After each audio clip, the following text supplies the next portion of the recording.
ఆంధ్ర తెలంగాణలో తక్కువ ఫీజులతో high quality results ఇస్తున్న ఏకైక సంస్థ తిరుమల్ ఐఏఎస్ ఇన్స్టిట్యూట్. సునీత భూమి మీదకి వచ్చేశారు. ఎటువంటి ఆటంకాలు లేకుండా సునీతతో పాటు విల్మోర్లు అంతరిక్షం నుంచి నేలకు దిగొచ్చారు. 9 నెలల తర్వాత క్షేమంగా భూమికి చేరుకున్నారు. సరిగ్గా బుధవారం తెల్లవారుజామున 3:27 వ్యోమనౌక భూమికి చేరింది. గంటకు 116 మైళ్ల వేగంతో 4 పారాచూట్ల సాయంతో గురుత్వాకర్షణ శక్తిని తట్టుకుంటూ ఫ్లోరిడా తీరంలో క్యాప్సూల్స్ సురక్షితంగా దిగాయి. భూమికి సురక్షితంగా చేరుకున్న అనంతరం సునీత విలియమ్స్ బృందం అందరికీ హాయ్ చెప్పింది. తర్వాత సహాయక సిబ్బంది బృందం భద్రతా పరీక్షల అనంతరం డ్రాగన్ కాప్సూల్స్ ను తెరిచి లోపల నుంచి వ్యోమగాములను బయటకు తీసుకొచ్చారు. ముందుగా నిఖేగ్ గోర్బునోవ్లు, వారి తర్వాత సునీత విలియమ్స్, విల్మోర్లు బయటకొచ్చారు. స్ట్రెచర్ పై వారిని ఎక్కించి లోపలికి తీసుకెళ్లారు. వీరిని హ్యూస్టన్ లో జాన్సన్ స్పేస్ సెంటర్ కు తరలించి వైద్య పరీక్షలు నిర్వహించారు. గతేడాది జూన్ 5న వారం రోజుల పరిశోధనల కోసం అంతర్జాతీయ అంతరిక్ష కేంద్రానికి వెళ్లి అనూహ్యంగా అక్కడ చిక్కుకున్న భారత సంతతికి చెందిన నాసా సునీత విలియమ్స్, విల్మోర్లను తీసుకురావడానికి స్పేసెక్స్, నాసా సంయుక్తంగా క్రూ 10 మిషన్ చేపట్టాయి.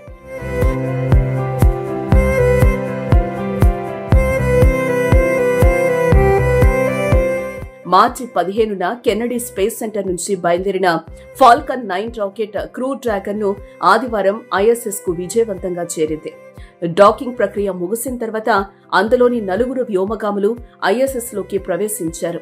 భారత కాలమానం ప్రకారం మంగళవారం ఉదయం 10:15 తిరుగు ప్రయాణం అయ్యారు. 17 గంటల అనంతరం డ్రాగన్ క్యాప్సూల్ భూ వాతావరణంలోకి బుధవారం తెల్లవారుజామున 2:41 ప్రవేశించింది.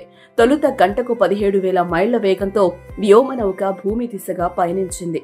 క్రమంగా వేగం తగ్గించుకుంటూ గంటకు 116 మైళ్ల వేగంతో 4 పారాచూట్ల సాయంతో గురుత్వాకర్షణ శక్తిని తట్టుకుంటూ ఫ్లోరిడా తీరంలో క్యాప్సూల్స్ సురక్షితంగా దిగింది. క్షేమంగా సునీత భూమికి చేరుకోవడంతో మూడోసారి తన అంతరిక్షయానాన్ని విజయవంతంగా పూర్తి చేసుకున్న తొలి మహిళగా చరిత్ర సృష్టించారు. తొలిసారి 2006, తర్వాత 2012లో రెండోసారి వెళ్లారు.